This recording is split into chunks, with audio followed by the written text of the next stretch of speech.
গণ অভ্যুত্থান যা গণ অভ্যুত্থান বলতে যা বোঝায় এটা সব রকমের এলিমেন্ট ছিল এইবারের ২৪-এর আন্দোলনে, কিন্তু আন্দোলনের যেই স্পিরিট, আন্দোলনের যেই সংস্কার করার যেই পরিকল্পনা বা মানুষের মাথার মধ্যে চলে আসলো যে না এইভাবে চলতে পারে না, একটা চেঞ্জ দরকার, একটা পরিবর্তন দরকার, সেই দিকে কি যাচ্ছে?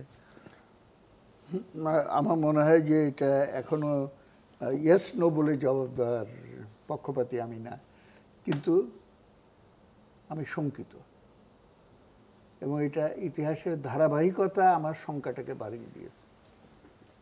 বাঙালি বীরের জাতি, আমরা বড় বড় সংগ্রাম করে বিজয় অর্জন করি, গর্বে বুক ভরে যায়, কিন্তু আমরা দুর্ভাগা জাতি, বিজয় অর্জন করি, বিজয় ধরে রাখতে পারি না। আইয়ুবের বিরুদ্ধে ৬৯-এর গণ অভ্যুত্থান করেছি না আমরা, সে তো একটা বিশাল ব্যাপার ছিল, কিন্তু সেইটা যে সংস্কৃতির জন্ম দেওয়ার কথা সেটাকে কিন্তু আমরা সঠিকভাবে পরিচালনা করতে পারিনি। যদিও খুব অল্প পিরিয়ডের ভেতর আমরা মুক্তিযুদ্ধের ভেতরে চলে গেছিলাম, যার ফলে অপসংস্কৃতিটা আমাদের রাজনীতিকে তখনও গ্রাস করতে পারেনি। মুক্তিযুদ্ধের সময় আমরা হানাদার বাহিনীর বিরুদ্ধে লড়াই করেছি এবং তাদেরকে পরাজিত করে মুক্ত এলাকা গঠন করেছি। আপনি আমাকে বলেন, মুক্ত এলাকায় কোনো ঘুষ দুর্নীতি ছিল? মুক্ত এলাকায় কোনো নারী নির্যাতন ছিল? মুক্ত এলাকায় কোনো চুরি বাটপারি এগুলো ছিল? ছিল না, কারণ তখন মানুষের জাগরণ, এই জাগরণের ভেতর দিয়ে আবর্জনা পরিষ্কার হয়ে যায়। না, এটা কত সময় ছিল সেটাই আমার প্রশ্ন। থাকে নাই কেন, কন্টিনিউ করে নাই কেন?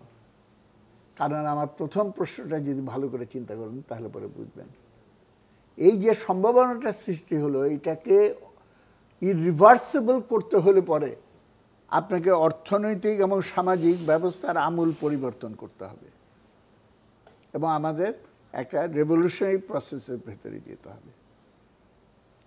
16ই ডিসেম্বরের পর তখনও বঙ্গবন্ধু ফেরত আসেননি।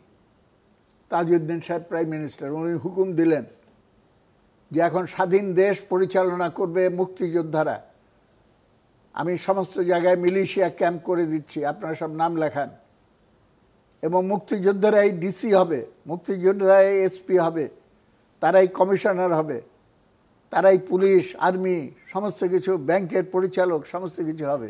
আমরা নাম লেখানো শুরু করলাম, এমন দাবি করলাম যে একটা প্রভিশনাল রেভলিউশনারি গভর্নমেন্ট করেন, এবং সেই ভিত্তিতে মুক্তিযুদ্ধে অংশগ্রহণকারী সমস্ত শক্তিদেরকে নিয়ে রাষ্ট্র পরিচালনা করেন কিছুদিন পর্যন্ত।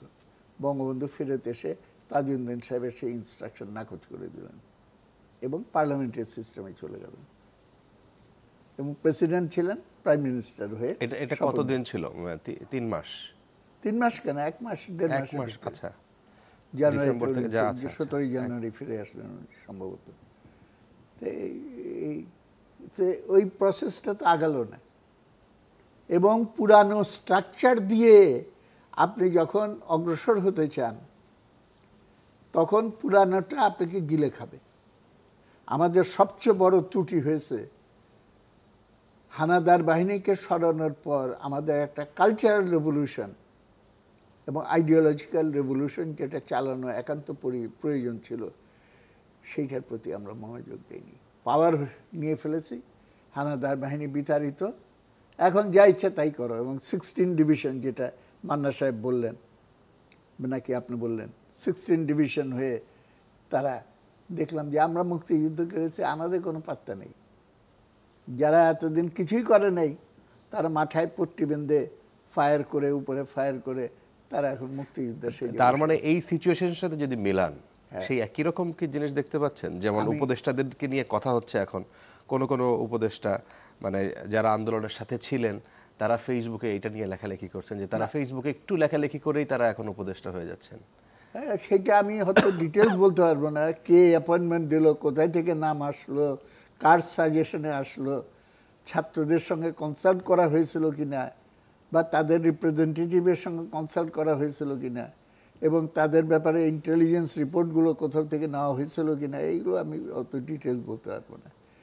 কিন্তু আমি অন্য অ্যাঙ্গেল থেকে বলতে চাই, আমাদের এই গণ অভ্যুত্থানের বিজয় যদি নস্যাৎ হয়, সেইটা উপদেষ্টা অ্যাপয়েন্টমেন্ট ভুল হয়েছে কিংবা প্রেসিডেন্ট ক্ষমতায় কেন এখনো বহাল আছে, এইটার জন্য নস্যাৎ হবে না। নস্যাৎ হবে দ্রব্যমূল্য কমাইতে পারেনি, নস্যাৎ হবে আইন শৃঙ্খলা ঠিক মতো করতে পারেনি। সুতরাং 1 মিনিটের ভেতরে লাফ দিয়ে উঠে বঙ্গবন্ধুর ছবি নামায় ফেলতে পারে, এত দ্রুত এটা করতে পারলো, সেই রকম তড়িৎ গতিতে দ্রব্যমূল্য নিয়ন্ত্রণের জন্য ব্যবস্থা নিচ্ছে না কেন? এবং কেন নোটিশ দিচ্ছে না যে 24 ঘন্টার ভেতরে দ্রব্যমূল্য নিয়ন্ত্রণ না করতে পারলে আমরা সমস্ত বঙ্গভবন ঘেরাও করে রাখব এবং প্রধান উপদেষ্টার ঘেরাও করে রাখব? That should be the spirit. তা না হলে তো আপনি এই গণ অভ্যুত্থানের ইটাকে তো ধরে রাখতে পারবেন না। আমরা সবসময় ইতিহাসে দেখবেন কালচার খুব important, political culture also important. এখন একটা তর্ক আসে, বিপ্লব আগে হবে না কালচারাল ট্রান্সফরমেশনটা আগে হবে? এইটা মীমাংসা খুব সহজ। এইটা বিশেষ করে মার্কস এঙ্গেলসের লেখায় তো আছেই। আরেকজন প্রসিদ্ধ মার্ক্সবাদী গ্রামসি, যার সম্পর্কে নামটা অনেকে জানে কিন্তু তার বিষয়বস্তু সবাই জানে না, সেটা হলো কালচারাল রেভলিউশন। এই চিন্তা চেতনাগত জায়গাটা আমাকে বিপ্লবের আগেও করতে হবে, বিপ্লবের পরেও করতে হবে, কাউন্টার হেজিমনি তৈরি করতে হবে। এবং সেই কাজটা যদি আমরা নেগলেক্ট করি তাহলে পরে কিন্তু আমরা নূতন সভ্যতার জন্ম কোনোভাবেই দিতে পারবো না।